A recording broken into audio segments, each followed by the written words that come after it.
are, the Brady Bunch, 4 white guys with glasses. This is going to be exciting. Oh, Top shit. to our left is Michael Sweet, game composer. Myself, not important, Kyle Querec, and then we have Joe Volpus. Bottom left is a singer-songwriter, and then bottom right there is the wonderful Louis Robert King, who's a film composer.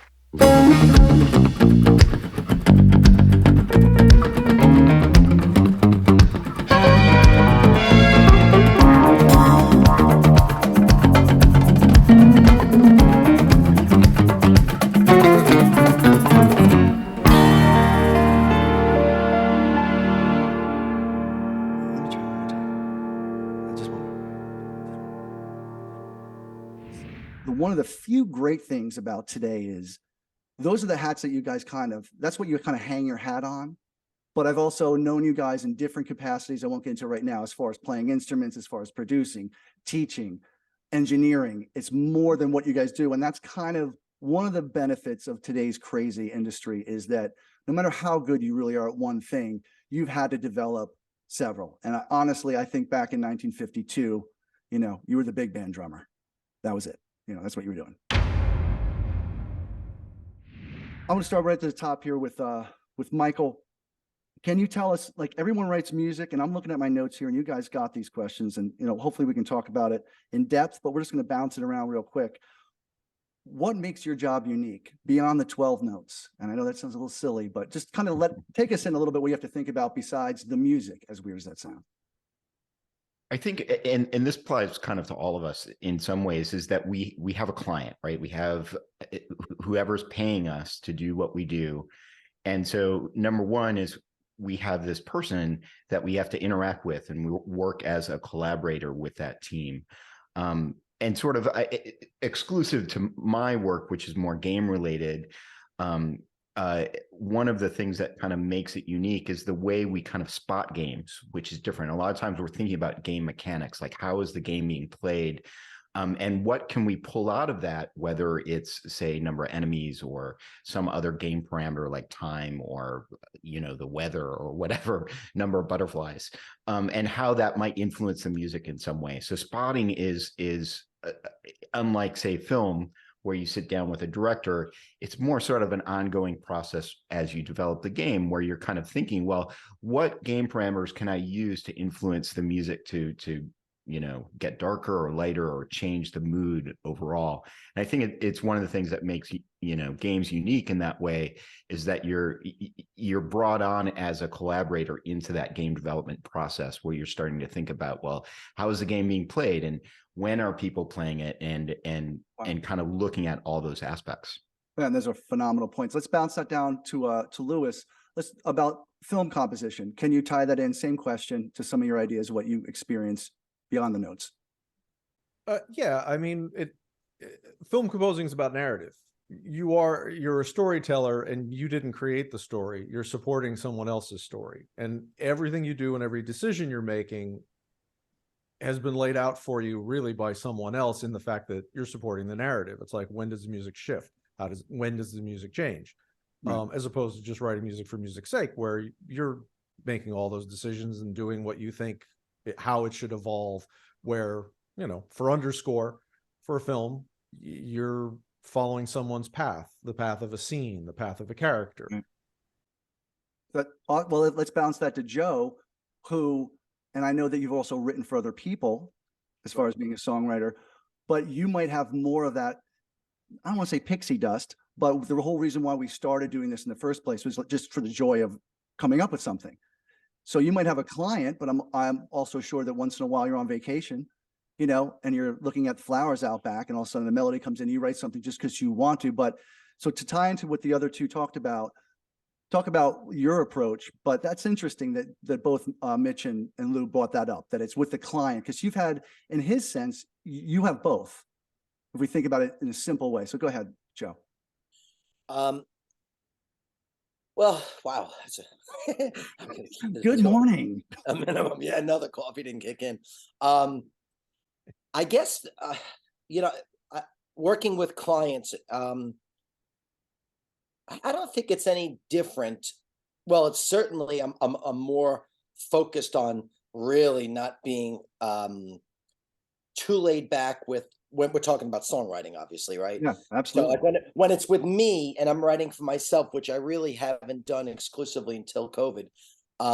With me, I give myself more leadway and I just chill out. And I don't. There's less stress. The clock's not running. The client's not breathing down my neck. And with the clients, and you guys all know this. I mean, it's always what we do when they're not around that actually makes probably the song that much better, or the project or the production, because they're always like, "Oh, I'm paying you by the hour." I'm like, "Yeah, I wish you were, but you're really not." I said, because that's why your mix sounds great. That's why your vocal sounds great. That's why the song now has a good bridge and things like that.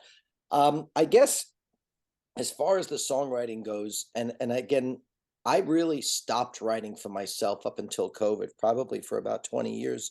I wrote for other people, obviously, Right. because it paid the bills and landed a couple nice little projects. But I would say, and I don't know if I'm really answering this question the best way I can, No, but this is great because it's yeah, a hard question the to way answer. I'm feeling it is that and I guess it was accidental, but maybe COVID for that purpose, you want to say there was a positive aspect to it. I kind of like figured the world was going to blow up. Yeah, So absolutely. Yeah, I mean, that's why this show I exists. look, and so I was just writing for myself for nothing else, but probably not to shoot myself, and because I was in love with writing again. I tried to write the same or co-write with clients as I would for myself. Unfortunately, I think it's impossible. If you knew you're going to end up here, what would you have done right out of the gate at 22? I don't want to say differently, but with your perspective right now, and let's start with Joe. Tell us, what would you have done more if you knew you were going to wind up where we If are I knew I now? was going to be where I am today, Yeah. I probably would have, believe it or not, my dad was one of those guys that said, "Forget everything else, do what you want and just focus on you."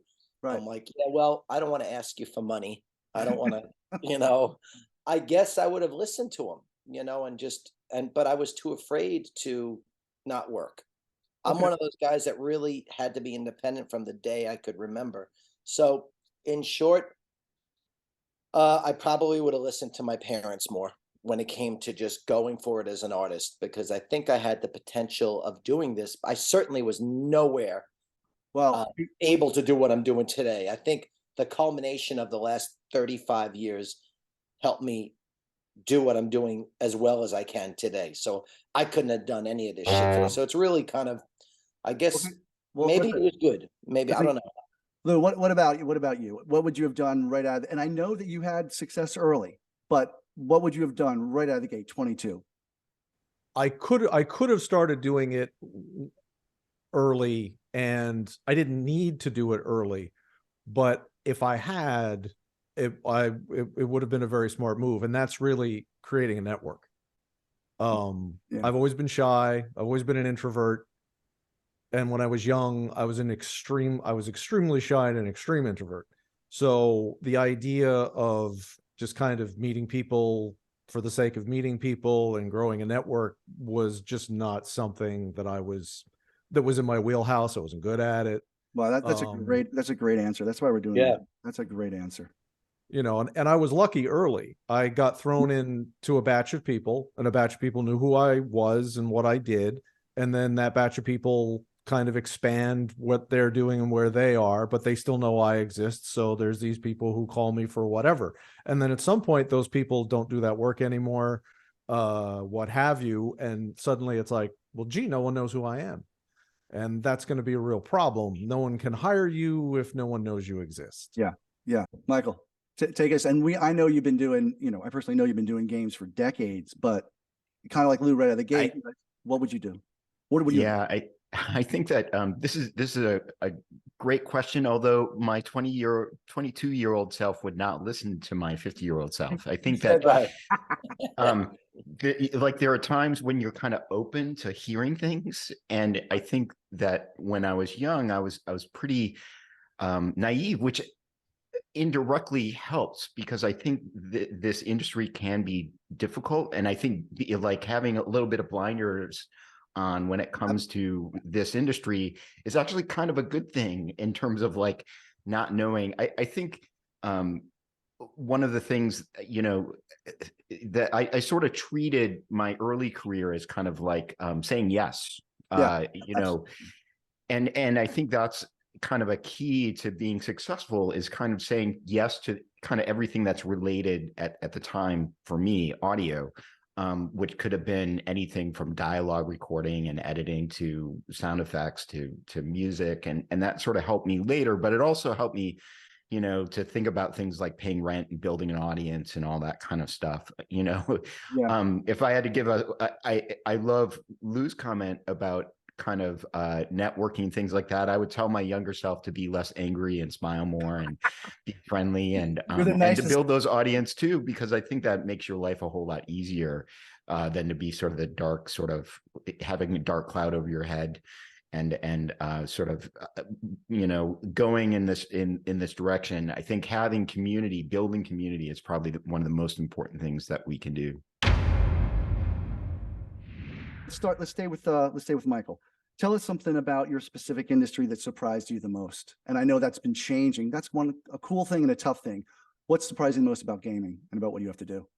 I think that the most surprising thing is weirdly about how I found my audience, so to speak. You know, when we're exploring music and finding who our people are, how much I connected into the game industry. You kind of start out thinking, like, I love film, for example, and cinema, but yet I couldn't connect with those people early in my career. And so when I fell into gaming, I think it was, you know, oh, these are my people. This is where I sort of belong. Yeah. And so that kind of surprised me, that the thing that you maybe love, or the thing that, and this goes back to kind of like, we're all in music because some torch was lit, you know, Yes. as a teenager or a young person, and our relationship to music changes over the years, especially when we start doing it for money. Yeah, sure. Right. And so we kind of lose. And I really liked what Joe said in terms of how COVID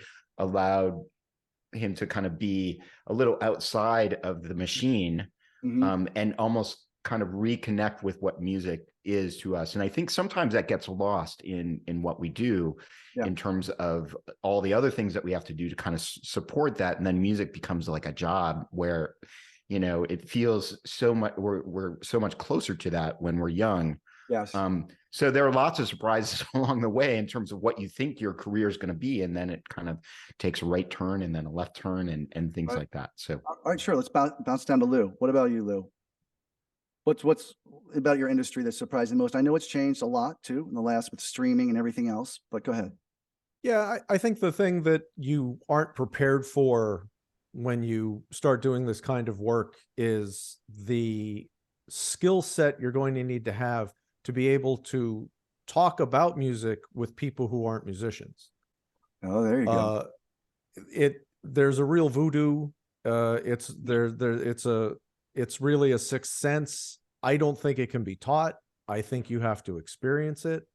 I think some people are a bit more intuitive in interpreting what people say and maybe have a bit of a leg up. But the truth is, you get better by doing it. I was lucky because, you know, I first started, and you're assistant to a bunch of composers who are writing for ads. So you're seeing feedback being given to them on a constant basis. Oh yeah. Where, okay, what does that mean? What does this mean? How are they interpreting it? Then you're making your own assumption. You start thinking yourself, well, I wonder what they mean. Maybe they mean this. And then you start to find out how often you're right and how often you're wrong. Then you start having the conversations yourself with people, and it boils down to yeah, I know what they want. Yeah, I know what that means. Yeah, I can do that.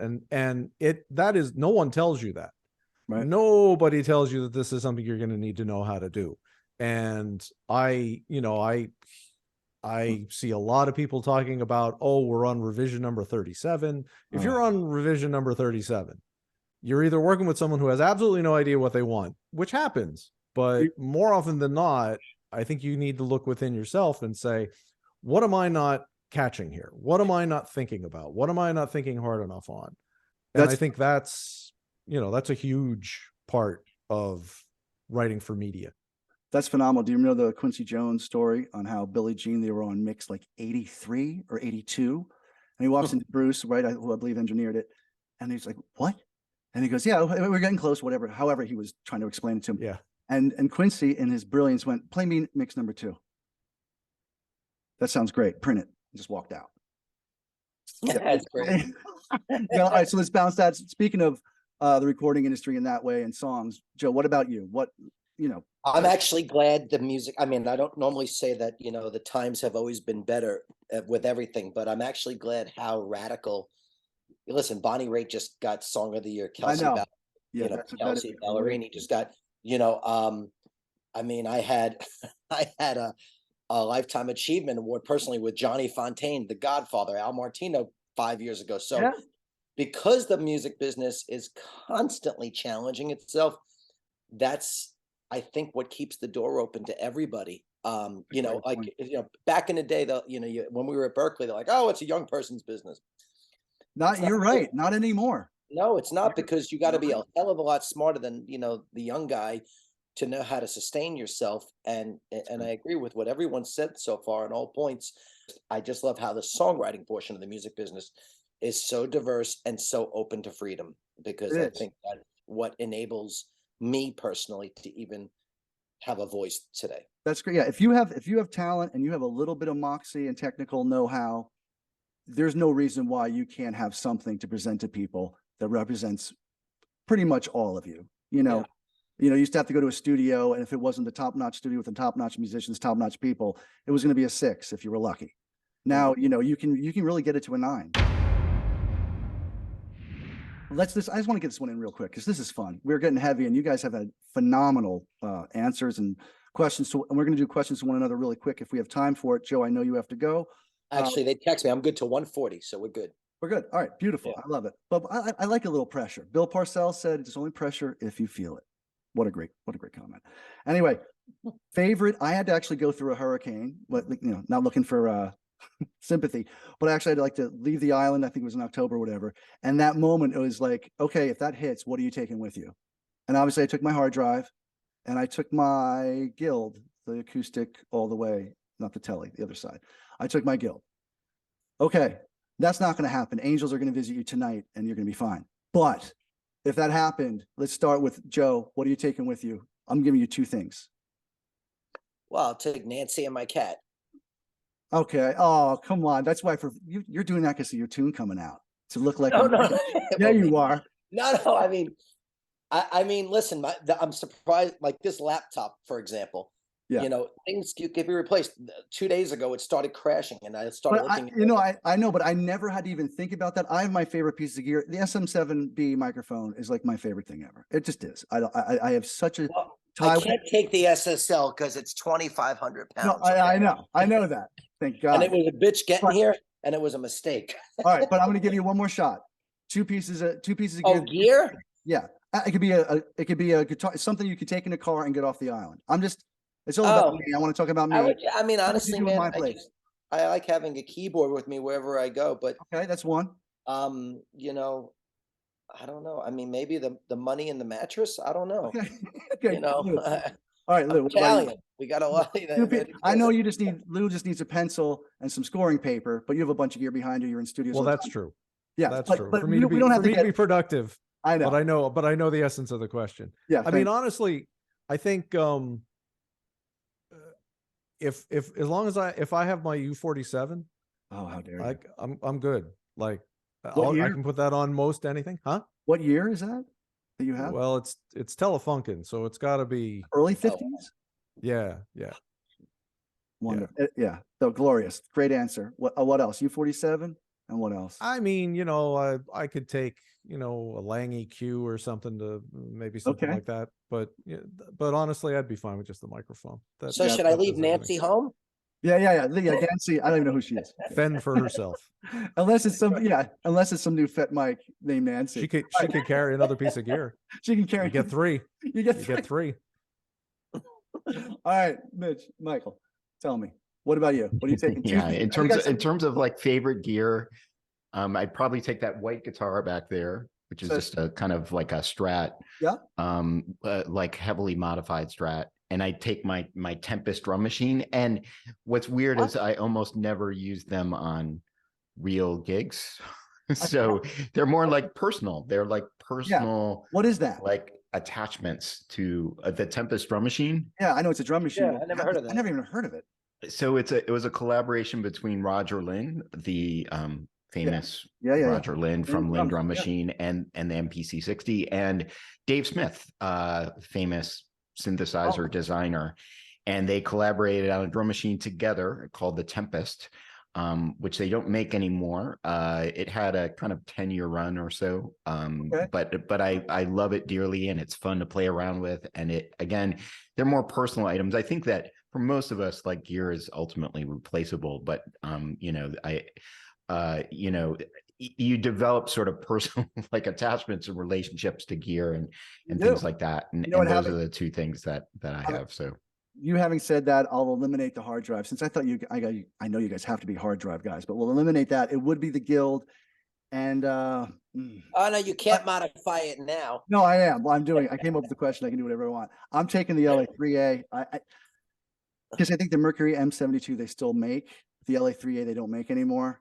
So I can't believe I'm picking a compressor of all things. But the Guild and the LA3A, when you find, you guys know this about gear, when you find something, it's like a great friend. When you find something that works for you, literally every single time, it's like a dog that's trained. It's like when it's always there, always doing exactly what it is, and it surprises you once in a while still, and it's always an A, you'll take that to your grave. Let's get some plugs in if we have some time, because I know we're going to hit it, but let's take some plugs. We'll start with Joe. Joe, I know you have a great tune, Valentine, which great track, man. Happy for you. I'm most happy because it's a great tune, honestly. But I'm also happy for some notoriety, and I know it's hitting the airwaves, but any plugs real quick? Give us a minute of what you're doing, what's coming up. Oh, okay. Well, the one sheet just went out, so we're number 22 on Billboard AC right now. Sirius XM Love Channel and the Mosaic picked it up. 3 Kiss FM 100,000 waters each. We got all of New England now under the wraps. Let's see, I'm going to be on 100.7 New York Hit Radio this Friday, live drive time feature. Great. And this morning, crossing everything, we got a call from the CBS morning show. They want to know if I'd be up to doing an acoustic version in Times Square. The answer is yes. Yeah. I said, yeah. I said, I won't go to bed. I'll warm up at 3 a.m. and let's go hit this. Let me tell you something. The best thing I've ever seen on television in that regard was Harry Connick Jr. on Christmas morning, maybe 20 years ago, 25 years ago, like 5 a.m. and him playing Silent Night. Like he starts with 3-note chords and just starting to sing. And it was like the best thing I've ever seen. So I hope you get to, I know it's a really great produced tune, but I hope you get to do it in an intimate setting. Let's bounce over to Lou. Lou, what do you got doing, recently coming up? Well, I have some films doing festivals, but probably the bigger item I have is during the pandemic, someone reached out that I know who has a band, and they wanted me to co-write an album with them. Oh. So in a couple of months, we will be releasing Changing Light by the band The Ironsides. It'll be on Coal Mine Records, available on a lovely gatefold vinyl. It is instrumental music, cinematic psychedelic soul, very reminiscent of, I would say, film scores of the 60s, very inspired by that kind of genre, done all live. And we're very excited. You can hear the single has been out for a couple of months on your favorite streaming services. It's called Changing Light. Probably most excited about that. Oh, that's great, man. Awesome. Michael, anything, what are you doing now? Anything coming up, the next few months, year, anything? I got, let's see, 3 games in imminent release. One is a basketball game that's coming out right now, an NBA game. I have a virtual pet game coming out, which is super fun. I like a lot. And then a Marvel title that I'm also working on, so kind of superheroes related. So those are kind of the 3 big projects that come out soon ish. So super excited about those. And then got a bunch of new games in the hopper for starting next month, which is really great too. Awesome. Gentlemen, I do not want to keep you. I know everyone's busy. So thank you for joining me. I'll be in touch, guys. We'll go over a few things, but this has been a treat. I would love to do this again in a capacity where maybe, we don't get too clever, but we can go more than a half hour and we can actually really kind of dig deep. But you've answered some great questions. I think people have gotten to know you guys a little bit. We plugged some things because they should be plugged, because you guys are phenomenal. Gentlemen, thank you so much. 4 white guys, middle-aged, with glasses, coming at you. Glad to be here. Gentlemen, thank you so much. Good to see you. Thanks, guys. Thanks. All right, man. Thanks for having Thanks, me. Scott.